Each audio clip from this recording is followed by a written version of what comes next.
एक गांव में एक बच्चा और उसकी माँ रहते थे।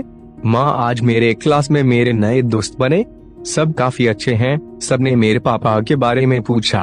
अभी तक आपने बताया नहीं उनकी मृत्यु कैसे हुई थी। मैं तो अब बड़ा हो गया हूँ, समझदार भी।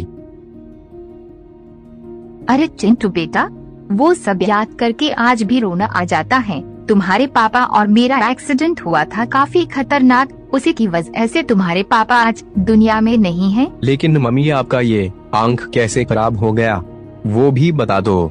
ये जो तुम आंख देख रहे हो मेरी, ये भी उसी की वजह से हुआ है। मेरी आंख चली गई। अरे भाई, तेरी मम्मी तो जॉब करती है मस्त। हाँ भाई, पापा मम्मी दोनों बहुत अच्छे हैं और फैशनेबल हैं मेरे।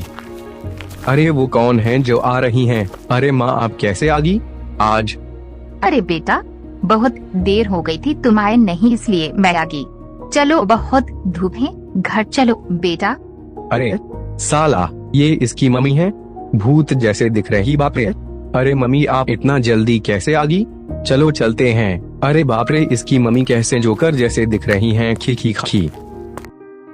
मम्मी, आज मेरे दोस्त लोग आ रहे हैं, आप अंदर रूम में मत आना प्लीज। ही, ऐसे क्या बातें करोगे बेटा? मुझे अपने दोस्तों से नहीं मिलाओगे?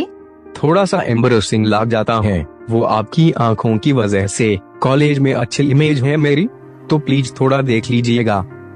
ठीक है बेटा, मैं नहीं चाहती मेरी वजह से मेरे बेटा को नीचा जैसे महसूस हो।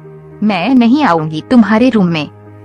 चिंटू के दोस्त घर में आने के बाद, अरे चिंटू भाई, तू डोगेलिना को प्रोत मार ही दे, तेरे से पट ही गई है, मस्त फिर दोनों शादी कर लेना अच्छे से। अरे चिंटू, तेरी वो भूत वाली माँ किधर है? ही सॉरी, जोक मार रहा था भाई, बुरा मत मान जाना। अरे वो बाहर गई हैं अभी कहीं शादी में, जल्द ही डोगेलिना को दिल की बात बता दूंगा। चिंटू और डोगेलिना की शादी होने के बाद। अरे बाबू, तुम्हारी माँ की ये आँख की वजह से मेरे रिश्तेदार मेरे ऊपर हंसते रहते हैं, मजाक बन के रह गया है पूरा मेरा। तुम्हारी माँ की वजह से हम साथ भी अच्छे से रह नहीं पाते हैं। स्पेस चाहिए मुझे, आप अपनी माँ को तुम आश्रम भेज दो। अरे बेबी, उनको जल्दी से आश्रम भेज दूंगा, फिर वो वहीं रहेगी। फिर इस घर में मैं और तुम बस रहेंगे, किसी का कोई टेंशन नहीं। वैसे भी उनकी आंख की वजह से पूरी जिंदगी झेले हैं, जल्द ही उनको घर से निकाल के आश्रम भेज देंगे, जल्द ही। अरे माँ, आजकल आपका तबीयत भी अच्छा नहीं रहता है, तो मैं सोच रहा था आप आश्रम चले जाओ, आपके दोस्त भी बन जाएंगे उधर ही। वैसे भी ये आपकी आंखों की वजह से मुझे घिन आने लग गया है और मुझसे बर्दाश्त नहीं हो पाएगा, तो आप प्लीज चले जाओ। वहाँ मजे करना, कुछ चाहिए होगा तो बता देना मुझे।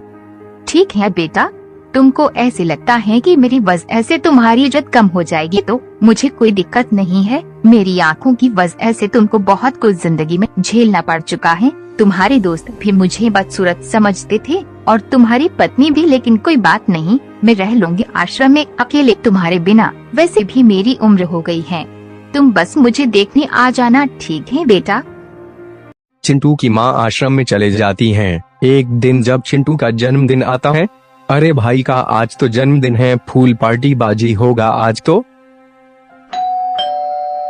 अरे अभी कौन आया होगा, रुको डोगेलिना, मैं जाता हूँ खोलने।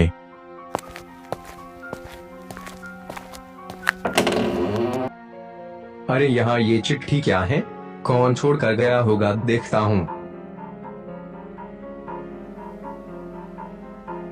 जन्मदिन की बहुत बहुत बधाई मेरे प्यारे बेटे चिंटू। मुझे पता है तुम मेरे से और मेरी आंखों से नफरत करते हो। मुझे तुम्हें देने के लिए तो कुछ नहीं है आशीर्वाद के अलावा, बस तुमको ये बताना चाहती हूँ कि जब तुम्हारे पापा की एक्सीडेंट हुई थी तब तुम्हारी एक आंख की रोशनी चली गई थी। तुम्हें तकलीफ में देखकर मैंने अपनी आंख तुमको दे दी थी ताकि तुम दुनिया देख पाओ। मेरे लिए तुम ही सब कुछ हो बेटा। मेरी वजह से तुमको तकलीफ हुई, उसके लिए माफ कर देना मुझे, तुम्हारी प्यारी माँ।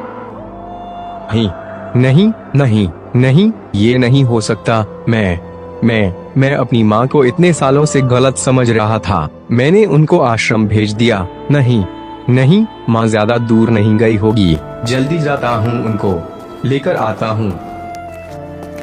अरे यहाँ इतनी भीड़ क्यों है? अरे हटो प्लीज, मुझे भी देखने दो। माँ, ये ये क्या हो गया इनको? अरे भाई साहब, ये बड़ी औरत कब से बीमार थी बेचारी, इतने धूप में अकेले घूमती थी।